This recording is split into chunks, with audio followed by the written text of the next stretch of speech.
Et vous êtes nombreux à nous demander également comment booster l'attrait de votre logement. Une solution originale, vous pouvez l'agrandir, votre logement, et l'agrandir d'une façon qui vous rapporte. On va vous dire comment faire avec Thomas Coquille, le président de Solar Box, qui vient de nous rejoindre. Bonjour. Bonjour Guillaume. Vous proposez aux Français de valoriser leurs biens grâce aux matériaux écolos et à l'énergie solaire. Expliquez-nous, là, en quoi ça peut rapporter de l'argent, en quoi ça peut permettre de valoriser un bien?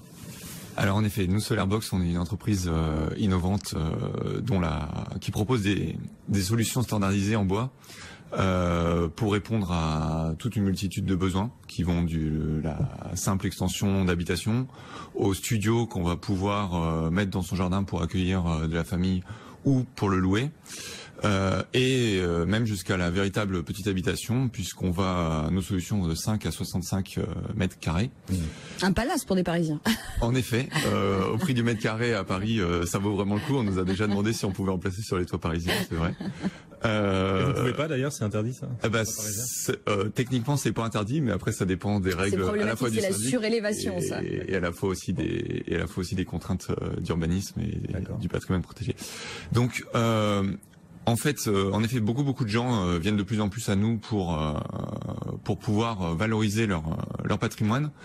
La particularité des solutions que nous on va proposer, c'est d'avoir une toiture 100% solaire sur cette construction. C'est-à-dire que voilà, vous avez un logement, vous qui nous écoutez, qui nous regardez, vous décidez d'en renforcer l'attrait en l'agrandissant, par exemple en réalisant une extension. Vous vous dites non seulement l'extension peut permettre de valoriser, vous pouvez accueillir dans l'extension vos amis, vos parents, pourquoi pas mettre en location l'extension, donc ça rapporte.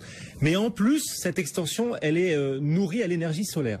Exactement. En fait, notre positionnement, c'est de prendre en compte le besoin de nos clients et de leur montrer comment on peut répondre à leurs besoins de construction avec une solution solaire sur le toit qui va permettre, dans certains cas de figure, de générer un revenu ou de générer des économies sur la facture d'électricité qui vont permettre de faire baisser sur le long terme, parce que c'est des calculs de long terme, sur 10 à 20 ans en général, le coût d'investissement de cette extension de maison ou de cette construction, souvent parce qu'on vient beaucoup plus de gens maintenant qui viennent même nous voir avec par exemple un terrain qu'ils possèdent et qui n'est pas valorisé et qui cherchent à valoriser d'une manière simple et pratique.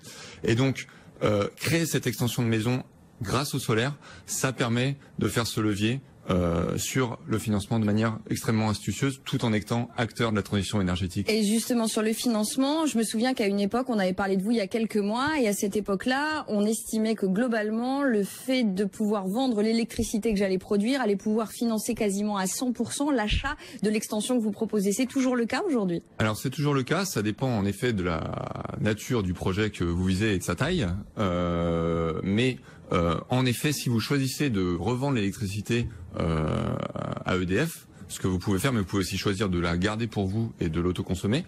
Si vous choisissez de revendre l'électricité à EDF, sur la durée, chaque année, EDF va vous apporter une manne qui va vous permettre de rembourser entre 50 et 100% de votre investissement initial. Donc ça permet à la fois d'aider les gens sur le long terme, ça permet aussi au niveau bancaire de faciliter les financements, et ça permet aussi, quand on étale le financement sur la durée, parfois d'avoir des annuités qui se réduisent à pratiquement 0 €, même si on s'endette. Aujourd'hui, les taux d'endettement sont très bas. Minime, encore. Ouais. Donc ça permet pour l'instant, donc ça permet vraiment de minimiser le palier ou la difficulté à franchir le pas pour valoriser son patrimoine et pour se lancer par exemple dans la location qui peut être une autre source de revenus complémentaires. Donc si je privilégie l'énergie solaire, ça me permet non seulement de faire des économies sur ma facture d'électricité, mais en plus l'électricité que je ne consomme pas, EDF va me la racheter obligatoirement d'ailleurs. Il n'y a pas besoin de négocier avec EDF. EDF a l'obligation de me la racheter et donc ça me rapporte mécaniquement. Exactement. C'est un contrat que nous on propose des solutions qui sont totalement clés en main, qui vont de la maîtrise. Oui, parce que j'allais vous dire que tout le monde ne le sait pas forcément. Initialement. Et jusqu'à la construction et après à la mise en place de tout ce système avec EDF. EDF, vous avez un contrat avec eux pendant 20 ans. Et pendant ces 20 ans, vous êtes garanti que votre électricité va être achetée à un tarif fixé à l'avance. Oui. Et donc, vous savez extrêmement bien où vous allez. Et c'est pour ça que les banques, en général, elles aiment bien ça, et c'est pour ça aussi que les gens investissent massivement dans ce type de projet. C'est pour ça que c'est financièrement intéressant. Pour vous qui nous écoutez, on est dans Intégral Placement, on vous apporte des solutions pour que vos investissements vous rapportent, et donc à travers le solaire et le rachat de votre énergie par EDF, ça peut rapporter de l'argent. Sauf que les tarifs d'achat par EDF, ils ont tendance à baisser, c'est de moins en moins rentable quand même ce que vous proposez. Alors c'est vrai, ça baisse dans le temps. Si vous, ce qu'il faut savoir quand même, il faut lever un petit doute, c'est que c'est la date à laquelle vous démarrez votre projet qui compte pour fixer votre projet pour les 20 prochaines années. Donc si vous commencez un projet aujourd'hui, votre tarif, il va pas baisser dans 6 mois, 1 an, etc. Donc faut se dépêcher, c'est ça. Par contre, plus vous vous dépêchez, plus ça sera rentable. Le calcul quand même, c'est que le coût de ces énergies-là aussi a tendance à baisser dans le temps. Donc en effet, les coûts de rachat, les prix de rachat de l'électricité baissent, les mécanismes évoluent. Alors ça, on pourra aussi en parler sur la suite de cette émission.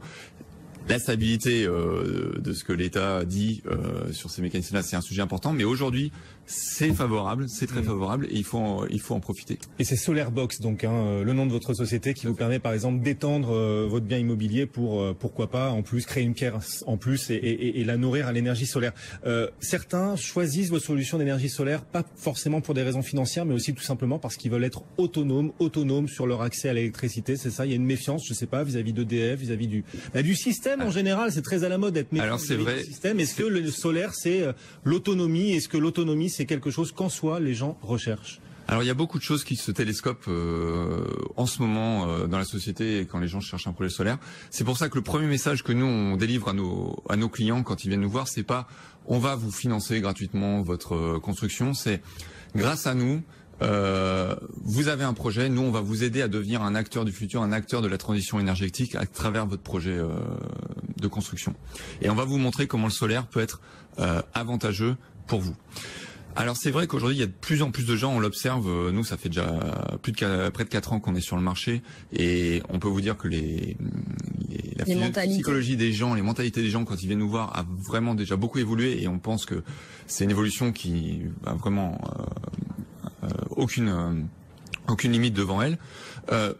Les gens cherchent de plus en plus à limiter leur dépendance vis-à-vis de EDF notamment.